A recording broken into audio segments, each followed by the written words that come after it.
What does Benton County offer individuals with intellectual and developmental disabilities and their families?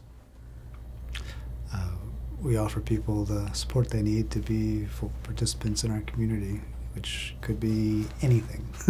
I hate to kind of say it's this, and this, because it really could be whatever people need.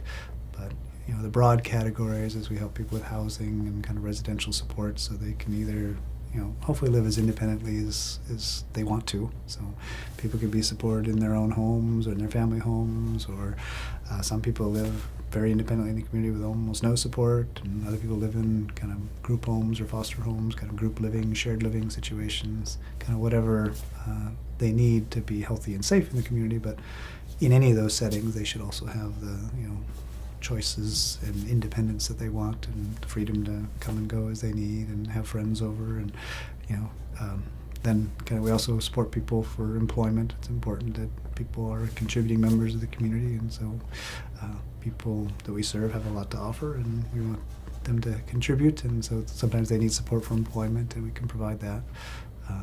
The core of what we do is the services coordination, which is connecting up people to whatever services and supports would be helpful. We help identify them and access them and coordinate them and monitor them, and if needed, create new ones. And it's that kind of ongoing support for people to access what they need to be healthy, safe, and have independence and choice. So I guess we also help people with transportation. We have mental health services.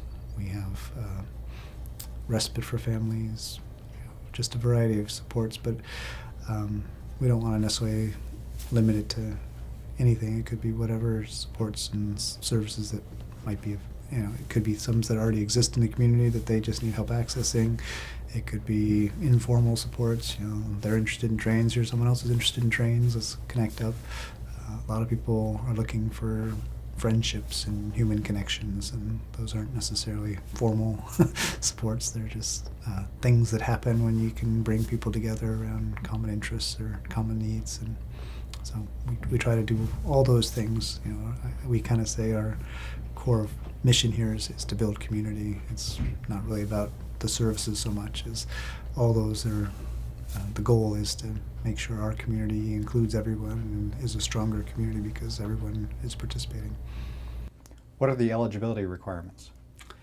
So the eligibility requirements are set by state statute as being a person with an intellectual or developmental disability, which is defined as intellectual disability is someone who scores in the first percentile on an IQ test. And then the developmental disabilities could be a range of things, from autism to seizure disorders to fetal neurological disorders to cerebral palsy. And not all of them will qualify. They have to also be tested to be shown to have a functioning level in that first percentile, similar to the IQ test. So if you're in the fifth percentile, you still might need a lot of support and help, but our program is limited by statute about who we can actually serve. When should someone or a family first contact you? They should contact us whenever they would like help and support. And you don't necessarily have to know if you're eligible or not. We can help you figure that out. And if we're the appropriate service and can be helpful and supportive, we will do everything we can. If not, we can help find other agencies or community supports that would be helpful for people. So anybody can contact us about anything, and we will help them get where they need to be. And if it's with us, then it is a lifelong service, and they can get in from birth and stay in as long as they want. It's all of our services are voluntary, so we don't require people to do anything. We don't have any authority over people or families. They get to make the choices. We offer an array of supports and services and options for people, and they get to choose what they want, and they get to choose what they don't want, and they don't have to accept any of our services.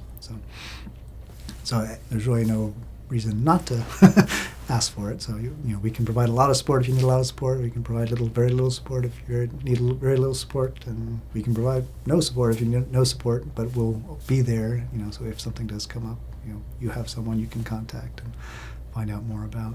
But I think earlier is better than later. You know, the sooner people can get in and get the supports they need, things tend to go better. You know, it's better to address a problem before when it's small, and not wait for it becomes a really big problem and very stressful and difficult. I mean, problems that aren't addressed tend to get bigger, and if we can address them when they're small, a lot of times they can either go away or stay small. How do you handle language barriers?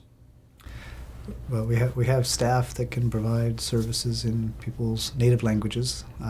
We have staff that speak English, and we have staff that speak Spanish, and we have staff that speak Korean and a couple other languages. If we don't have a staff who can provide the direct service, we can access translation services as much as possible. We prefer to work with people in ways that they're most comfortable, which would be using their language and respecting their culture and respecting their family and their traditions. And so as much as possible, we try to work, we try to adapt to others rather than make them adapt to us. If there's complexity or difficulty, we'll try to manage it so that it can be as simple as possible for the people we serve. If an individual or a family comes in, what's the first thing you do for them? Well, the first thing we do is meet them and find out what the needs are. What kind of support and help people are looking for, and then we would kind of assess to see if they're eligible for the services and supports that we have to offer, or if other places might be able to help them as well.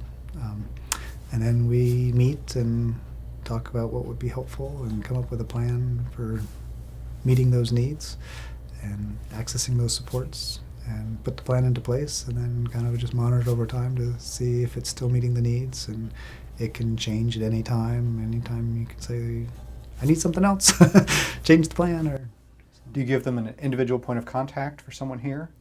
Yeah, once they get set up with us, everyone will have a services coordinator, which is their point of contact, a person they can talk to about anything, to either kind of talk through and figure out what you need if you don't know what you need, or to tell them what you think you need that you want us to go find for you or access for you. There's things that we can fund, so there's things that you need to ask us for so that we can pay for it or find it or make it happen. There's other things we just can connect with others to make it happen. But it's kind of a support person for whatever people might need. It's you don't necessarily have to use the person, but they're always available for you if you do need something and you want to talk through things with people. And so we do try to match the service coordinator with the family, both in terms of who we think could work well together, or who kind of knows resources in the area that seem like that would be most helpful for people. If someone isn't within Benton County, are there other services, other programs in other counties that are similar? And even outside of Oregon, are there programs in other states? Yeah, most of the services are paid for either through federal Medicaid dollars or through state general fund. So and both of those can vary state by state. Even though Medicaid is a federal program, and pays for a basic level of supports for people, it can look very different in different states. In Oregon, Oregon doesn't have any institutions for people with developmental disabilities, so everyone is served in the community. Most other states still have institutional care, which we don't have, which is a good thing. And so in Oregon, all the services are provided in the community, and those services are available all across the state. I mean, there's going to be differences between if you're in downtown Portland or if you're in rural Eastern Oregon in terms of what that looks like, but the basic level of support should be the same, that you have access to service coordination and residential programs and housing and jobs and the basic things you need. The family support and respite, those are all statewide programs.